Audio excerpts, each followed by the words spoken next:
노신자 전도사입니다. 저는 모태신앙으로 썬데이 크리스천으로 살았습니다. 고등학교 때 TV에 나오신 선교사님의 은퇴의 모습을 보면서 나도 저렇게 저분과 같이 선교를 해야겠다는 마음을 가지면서 비즈니스 선교라는 직업 선교사가 되려는 마음을 가졌습니다. 그러나 그때만 해도 저는 신학을 전공하여서 사역자가 되려는 마음은 없었습니다. 그런데 계속적인 대학에 떨어지면서 참여했던 단기 선교 중에 하나님의 뜻에 순종하여서 신학을 가야겠다는 마음을 주셔 신학교를 가게 되면서 안 되었던 입시가 풀리게 되었습니다. 그렇게 신학의 생의 때를 보내던 중 아버지의 암 사건이 저에게 찾아왔습니다. 부모님은 이제 먼저 우리들 교회 다니셨는데 이 사건으로 온 가족이 한 교회를 섬기면 낫겠다는 전도사님의 말씀이 있어 저와 오빠도 우리들 교회로 인도를 받게 되었습니다. 우리들 교회 간지 저는 1년 반 동안 말씀이 들리지 않았습니다. 그러다가 처음 들린 말씀이 아버지와의 관계에서 문제를 여기지 않고 있다는 목사님의 설교의 말씀이었습니다. 그때까지 아버지가 오빠와 저를 심하게 편애하고 있지만 그것에 대한 상처를 회피하면서 문제인지도 모르고 살았습니다. 아버지는 오빠에게는 늦게까지 TV를 봐도 되지만 저는 늦게까지 TV도 보지 못하게 했고, 저는 이제 제 운동화를 빨고 있으면은 우리 아버지는 이제 오빠의 운동화를 빨아주시면서 오빠의 비서인 것처럼 하나부터 열까지 오빠를 다 챙기셨습니다.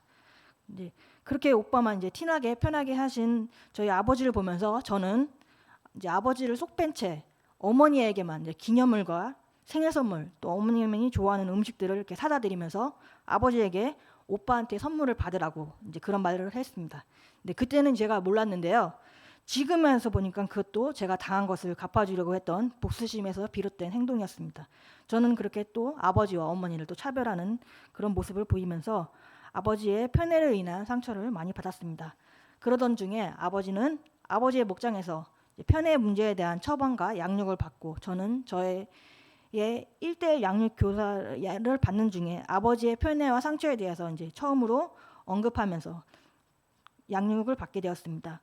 아버지는 이제 목장의 처방을 받으신 어느 날 처음으로 편애에 대해서 저한테 사과를 하셨습니다. 그리고 딸에게 사과하는 글을 작성해서 교회 홈페이지에 올렸습니다.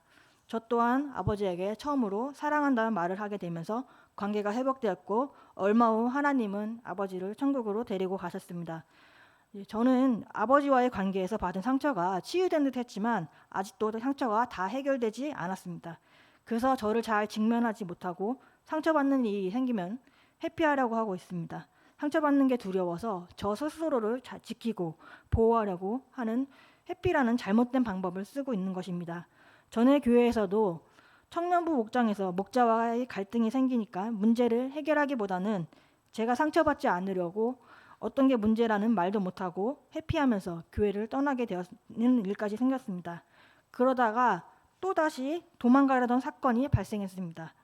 이번 띵크 양육을 받던 중에 목사님께서 제 설교에 대한 피드백을 하시면서 설교를 못한다고 하며 무슨 말을 하는지 모르겠다고 하셨습니다.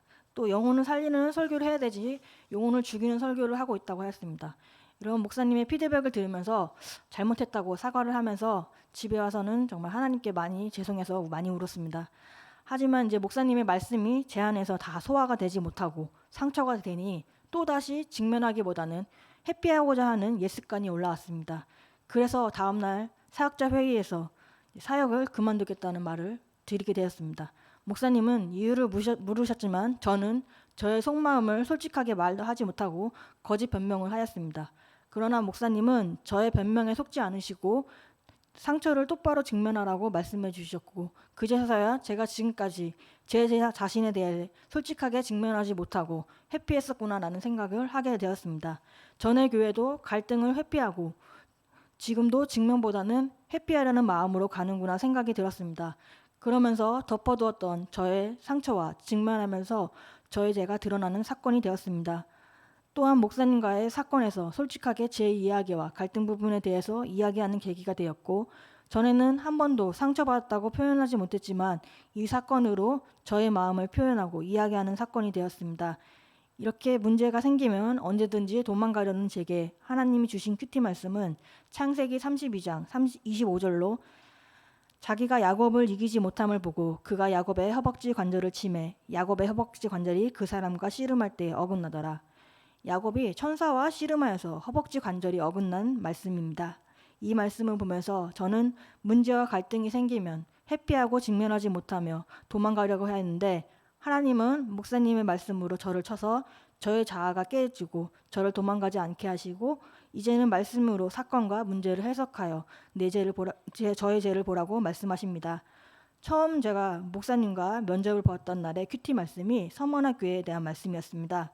계시록 2장 10절에 너는 장차받을 고난을 두려워하지 말라. 볼지어다 마귀가 장차 너희 가운데서 몇 사람을 오게 던져 시험을 받게 하리니 너희가 10일 동안 환난을 받으리라. 내가 죽도록 충성하라. 그리하면 내가 생명의 관을 내게 주리라. 아멘. 이 말씀으로 하나님께서는 저를 안산중앙교회로 불러주시며 죽도록 충성하라고 말씀하셨습니다.